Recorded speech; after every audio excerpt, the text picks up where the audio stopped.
All right, everyone, welcome back to the Social Television Network's Leading in the Moment podcast series. We have been chatting with many of our local leaders here that have been able to really help us gain some clarity, provide some resources, and just keep us going during this tough time. And today we're lucky enough to have the president and CEO of the Greater Phoenix Economic Council, Chris Camacho, joining us. Chris, thanks for being here.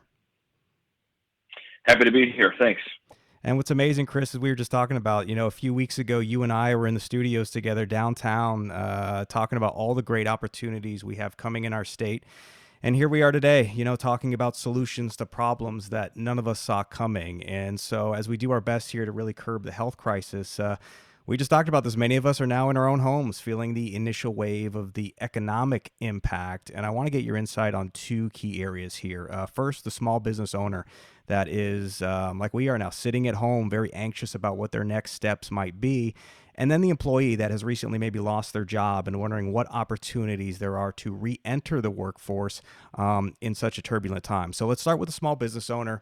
On your website at gpec.org, you have a special page set up with links to various resources. It's a great page. But I think the one that many small business owners are asking me about and are immediately gravitating towards is that small business administration link and the loan options. So are businesses doing this right now? And what has that response been like? Yeah, well, first of all, if you would have told me even 3 months ago that we would be dealing with this pandemic, at the time we were talking immensely about threats to the global economy, and this was not one of them. Right. And so here we sit, most of us in our home office areas trying to make best of the situation that's bestowed upon us. And small business is certainly the lifeblood of our state economy, and these are the businesses being hit the hardest as we speak, as we sit here on Monday morning. And so, one of the things that we've really been focusing on over the last, it's been about 2 weeks now, is how do we accelerate the process for small business to access a lot of these new dollars now recently made available by the federal government into the Small Business Administration. Our partners at the Arizona Commerce Authority, under direction of the governor's office, have the leadership role with these SBA funds. And if you go to their website at Arizona Commerce Authority, you'll find that there's a number of different programs available, but specifically the SBA loan program. They have a concierge model that helps these small businesses navigate which type of specific loan program is most applicable to them. And I would encourage everyone to go to that site and visit our gpec.org site, because there's a wealth of resources available through our communities to help these small businesses.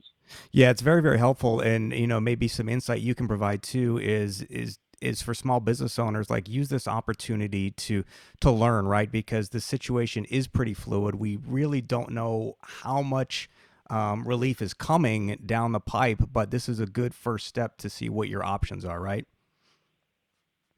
Yeah, that's correct. We've had a lot of conversations with our congressional and Senate offices about the importance of a stimulus package that, again, would be first and foremost supporting the worker, and then second, focusing on small business. And so the Stimulus Act, which is now in process of, we expect to be approved this week, there's billions of dollars available, are going to be available, I should say, for enhanced small business loans and tremendous infrastructure being provided at this time of need. And so, again, I would just ask each small business owner to reach out to us, reach out to the communities, or reach out to the Arizona Commerce Authority, because we're all working diligently to help these businesses through their most difficult times. Yeah, and I mentioned, the anxiety involved too. And for some businesses, they simply don't have the time. They don't have the time to sit there and do the research. They look at their payroll, they look at their expenses, and they go, I'm not going to be able to make it through another 30 days. In your experience, how quickly do these funds get made available to the business owners? That's something we stressed early on, because, again, big business very different than small business. Small business,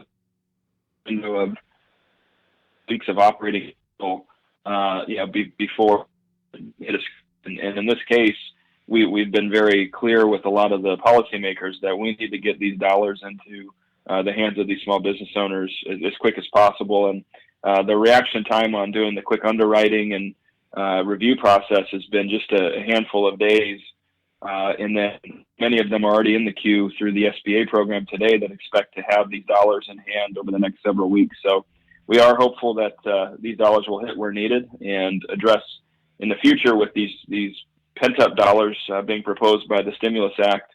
That would directly affect payroll and rent payments, which if it goes forward as currently planned, this relief coming. But again, we're our congressional delegation to push forward, put ticks aside, and let's help small business.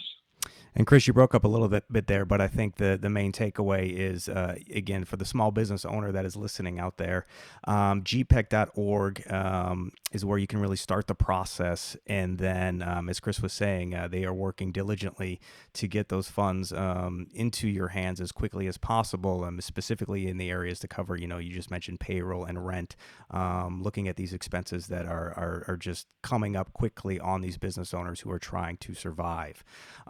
I want to transition, Chris, because you and I are having discussions with people who are losing their job. They've either lost their job or they've been told they're losing their job. So they are entering this unemployment pool at a time, too, where there are actually some businesses in our local communities that are busier than ever.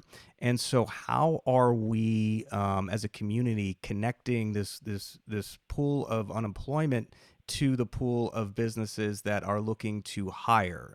What is being done to connect those two? Sure. So first and foremost, the hospitality sector and restaurant sector have been the two hit most notably.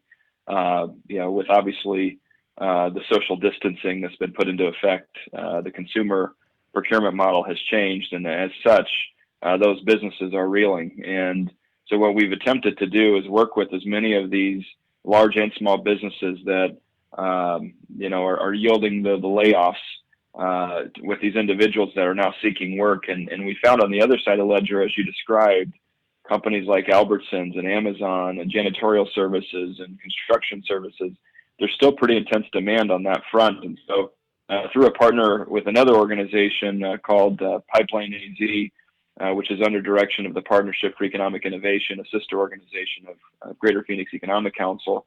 Just in the last 48 hours, we've aggressively launched this C19AZ.com, which is really tailored to help support that dislocated worker, that worker that's been laid off, to immediately find where the active job postings are, where the active needs are in the community, so we can match make these specific job seekers with employment immediately. That helps curb that downward slide. So let's hope we can do what we can to help these workers find meaningful work around the corner.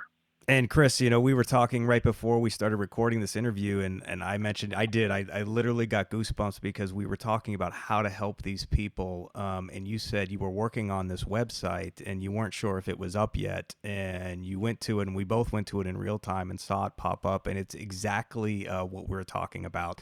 It is C19AZ.com, and you will be, right? That's the goal of this, be able to see new job postings in real time for those people who have recently lost their jobs, being able to connect with organizations, whether it's temporarily or it may be, something more long term, finding some employment to help you through this time.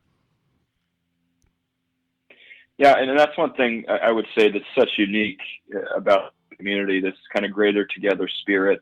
We're finding it, and I spent all weekend on various calls with community leaders, to banks, to small business owners, to real estate landlords, talking about how do we work together and help everyone get through this. And you're going to see the corporate community, the foundation community, and the philanthropic community all come together to help people that need a hand up at this time. And that's what Greater Phoenix is all about. And I'm just really encouraged to observe what I'm seeing at this really dire time of need. And we expect to, hopefully be in a lot different spot over the next few weeks as a community. But again, reach out to your neighbor and try to give them a hand up, because that's what's needed at this time.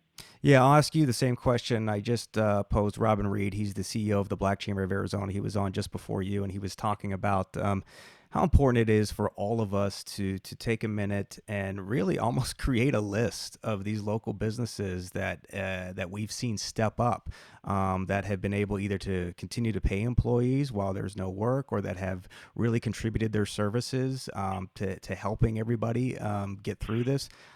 What are some of the things that you've seen over the last, whether it's week or couple of weeks, that have really inspired you about our local community, as you said, rallying to meet the moment?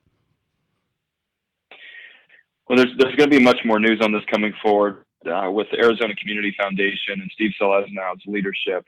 He's been engaging with a number of philanthropists and private sector companies. Just the immediacy of the interest to help support the community, and whether it's food scarcity, food security needs, helping blood drives. This community has stepped up in a number of ways, and you're going to see that more and more today or this week, I should say, as these are being announced. But in addition, I look at like conversations I've had with the school superintendents and Chad Gaston at Phoenix Union School District. So while schools have been closed, they're still feeding and meeting the needs of the student base and families. And go down the road of going online and seeing some of the news coverage on Twitter where individuals are offering to pay neighbors' bills while they're in this time of need. I mean, that's the kind of community we are. And I'm sure Robin reinforced that. Robin's been a great leader with the Black Chamber of Commerce over several years now. And so, each of these respective non-governmental associations and chambers are activating their membership to help support the community. And again, that's just what makes us all very proud as we're all stepping up in this time of need. Well said, Chris. I know you're a very busy guy and you've got a lot to deal with over the next coming weeks and coming months. So I will let you go. I just want to say thank you and thank everyone listening. Please share this with other business owners and members of the community. If you're looking to listen to more great leadership content, again, Chris has done segments with us down at the studio. You can download our streaming network. The STN app is available on the App Store or Google Play. And again, those resources that Chris mentioned are available at gpec.org, and then the one that is just up and running, just launched within we said basically the last hour here as we sit here on Monday. C19, is it c19.az.com or is it c19az.com? Yeah, just c19az.com. All right, Chris. Thank you so much. Again, everybody, please share this. Check out those resources. And Chris, thanks for joining us today. Great. Thank you very much.